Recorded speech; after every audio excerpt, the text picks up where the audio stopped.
السلام عليكم. في زمن السوشيال ميديا اللي احنا فيه، العلاقة بين الفنان والجمهور اتغيرت 180 درجة.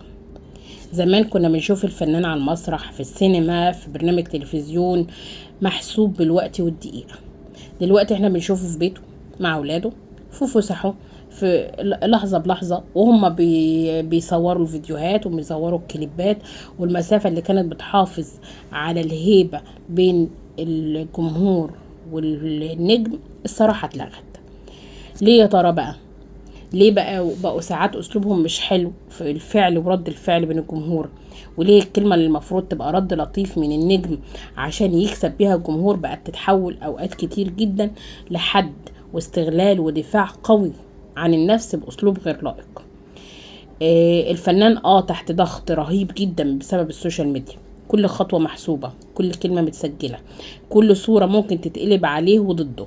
الجمهور كمان اتغير عن زمان، بقى عايز يعرف أسرار النجم ده، أسرار حياته، اتطلق ليه، اتجوز ليه، بيضحك ليه، بيبص لفلان ليه، بيتدخل في حياته الخاصة بكل حاجة. وساعات الكلمة الجارحة بتتعب وبيتحط عليها اكونتات وكومنتات ويتعمل منها ترند، وهي ممكن تكون طالعة بقصد أو بدون قصد. امبارح بسمة بوسيل ردت على تعليق لأحد من الجمهور وقالت: كلما زادت الهوهوة فأنت على الطريق الصحيح. الجملة دي وقفت عندها ناس كتير جدا وانهالت في التعليقات بشكل برضو مش احسن حاجة الحقيقة. في ناس شافت ان هي دي اساءة ليها بعد ما هي عايشة في مصر وفي وسط المصريين وتقول عليهم هوهوة وبتشبههم بالكلاب. وفي ناس شافت ان الموضوع ده استعلاء منها على الجمهور المصري ومصر اللي هي عايشة فيها. لكن احنا لو ركزنا هنلاقي ان بسمة بوسيل بتحاول تبعت رسالة اعمق من اي نجاح، وهي الانتقاد ده مش معناه ان انت غلط، بالعكس ساعات كتير بيكون في علامات مؤثرة في حياتنا بتخلينا هنا نقف. والممكن الانسان اللي انت كنت بتدافع عنه طول الوقت تلاقي نفسك ضده بسبب فعل منه مقصود او غير مقصود او خانوا التعبير فقاله. بسمة بوسيل كانت بتصور كليب اسمه ابو حب، وكانت بتصوره في القلعة. وفي حد من الجمهور قال لها: انت بتصوري اغنية قدام المسجد. فكانت التعليقات مش ألطف حاجة، طبعا اعتراضهم ان حاجة زي كده في المسجد، وهي مش في المسجد اصلا، هي كانت قدام القلعة، يعني ما دخلتش المسجد. والاماكن دي بيبقى ليها تصريح عشان احنا نصور حاجة زي كده او نصور فيلم او نصور مسلسل. واحنا عندنا ناس كتير وفنانين كتير جدا صوروا في القلعة قبل كده وصوروا في مساجد وحوالين مساجد، حتى لو اغاني دينية بس اسمها اغاني، انت مش داخل تصلي. فالحاجة اللي بتحصل ان احنا كمصريين مش قادرين ننسى ان الفنان ده مش ملكنا، يعني هو بني ادم زيه زينا.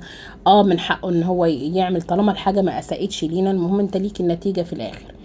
لكن غلط بسمة بوسيل في اسلوبها، في طريقتها. الفنان لازم يكون فنان حتى في رده، ودي معادلة صعبة، لان انا مش طول الوقت هقدر اتحكم في نفسي، مش طول الوقت هقدر ان انا اقدم احلى ما فيا طول الوقت وانا بغلي من جوايا. انا ليا برضو قدرة، وانا انسان في الاول وفي الاخر، انا انسان. ودي واحدة كانت بتسجل وتعبانة وفرحانة باللي هي بتعمله، فنزلت ده على صفحتها. فبعض من الناس ما عجبهمش ان هي بتصور قدام المسجد، ولكن ده مش قدام المسجد، دي قدام القلعة ومكان فوق عالي. وهي كانت لابسة لبس حلو للأسف، يعني الناس اللي بتتكلم طول الوقت ان هي لبسها معرفش ايه، هي وقت الأغاني الصراحة بتلبس كويس، غير الأغاني بحس ان هي الموضوع حرانة منها شوية. فكان رد بسمة بوسيل مش ألطف حاجة، إلا إن والدتها طلعت وده دور الأم طبعا، ردت بشكل مهذب وردت رد محترم إن الحاجات دي مش هي بمزاجها بتصور.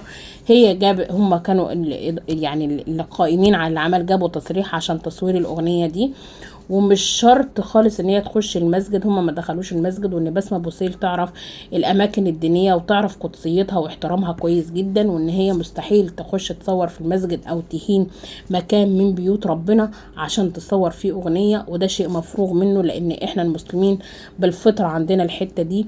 لكن التعليقات كانت الفعل ورد الفعل مش احسن حاجة ومش الطف حاجة، وخدنا في سياق وحش جدا لدرجة ان هي كتبت التعليق كلما زادت الهوهوة زاد، يعني انت كده صح، لا مش دايما رأيك صح، ومش دايما، كلما بالعكس ممكن تزيد الهوهوة. لو انت بتشبهي الناس بالكلاب ممكن يكونوا بينبهوكي من حاجة، وما تستهونيش بهوهوة الكلب، مع احترامي طبعا للجميع، لان احنا مش كلاب، احنا بني ادمين زينا زيك بالظبط يا فنانة. ولو احنا هوهو يبقى انت بتهوهوي مع الناس، يعني مفيش فرق بين الناس وبعضها، ومفيش مفيش نجم من غير جمهور ومن غير ناس، وانت عمرك ما هتنجحي من غير ما الناس تحبك يا بسمة، لازم الناس تحبك. ومفيش فنان في الدنيا الناس كلها بتجتمع عليه ان هو محبوب، مفيش، مش هتلاقي كل واحد ليه جمهور، وكل نجم ليه ناس معينة وفئة معينة بيحبوه، في ناس بتحبه وفي ناس ما بتحبوش، في ناس بتقبله وفي ناس بتسمعه وفي ناس ما بتسمعوش، وفي ناس لا يعني لها شيء، وفي ناس ملهاش في الفن اصلا، وفي ناس فئة كتيرة جدا ما يهمهمش انت مين اصلا، وفي ناس ما تعرفكيش وفي ناس تعرفك. كل نجم كده، مش انت لوحدك، الموضوع مش بسمة بس. بدرية طلبة لما طلعت غلطت في المصريين وقالت الفنانين اسياد البلد، اظن انتوا شايفين كلكم النتائج عاملة ازاي. فاحترام الجمهور هو الفنان نفسه، الفنان من غير جمهور ولا يساوي شيء. الفنان من غير جمهور ولا هتغني في الحمام، هتوري كليباتك والحاجات اللي انت بتصوريها لمين غير للجمهور. فخلي دايما التواضع هو اساس حياتك، وخلي دايما نجاحك هو اللي يتكلم عنك، وصوتك اللي انت عايزة توريه للناس، وريهم الموهبة في الغنى مش في الغلط. حكاية ان انت طول الوقت بتقولي انت ماشية صح وانت بتحترمي الناس وانت فكان الاولى رد الفعل الصحيح منك تجاه الجمهور، لان الراجل سأل سؤال عادي جدا، انت بتصوري اغنية قدام المسجد، فكان ممكن جدا تردي تقولي لا ده مش المسجد ده القلعة، وان انا بعرف حدودي كويس، والمسجد ده ليه قدسيته، ده بيت من بيوت ربنا. فكان ممكن ترد اولا تكسبي احترام الجمهور، ثانيا وده الاهم تبقي رديتي على الراجل اللي ما اخطأش اصلا في السؤال، ومن حقه يسأل لان هو شايف المعالم من ورا. وارد جدا ما يكونش راح القلعة، وارد جدا ما يكونش عارف المكان، وارد ما يكونش من القاهرة اصلا، فبالنسبة له المكان مش معروف بالنسبة له، لان مصر فيها محافظات كتيرة جدا، مش شرط ان انا اكون من القاهرة عشان ابقى عارف القلعة، بس حتى لو درسها حتى لو كده ففي ناس كتير ما تعرفش الاماكن دي. فكان ممكن جدا تردي رد الطف من كده واحسن من كده، ويخلي الناس تحترمك وتحبك اكتر، ويعرف ان انتي فنانة حتى وراقية في ردك، رغم ان انتي لما بتطلعي في البرامج ما شاء الله يا بسمة متكلمة جدا، متحدثة بشكل لبق ومحترم، وبتخلي الناس تحترمك. فليه مع يعني ولا ده للتصوير بس؟ فكان ممكن جدا على صفحتك الشخصية اللي بتتكلم باسمك وبتحمل الصفة اللي انت بتتكلمي بيها، صفحة بسمة بوسيل، فكان ممكن ترد رد انضف والطف وانقى من كده، وما تزعليش الناس منك. مش شرط يا جماعة ان انا انتقد فعل لبسمة ان انا بكره بسمة، انا ما زلت بحبها، لكن بما اني بتكلم على الايجابيات الكتير اللي في بسمة، هو انا من الناس الصراحة اللي بحب بسمة، سبحان الله يعني ده قلبي انا بحب فلان وما بحبش فلان، بحب علان وما بحبش علان. كان الرد الصراحة من بسمة ينفع يطلع انضف والطف من كده، وصراحة رد يزعل اي حد. وانا النهاردة بقول للبسمة لا انت غلطانة، كل مرة ببقى اقول لها شابوه بسمة برافو عليكي، النهاردة بقول لها انا زعلانة يا بسمة.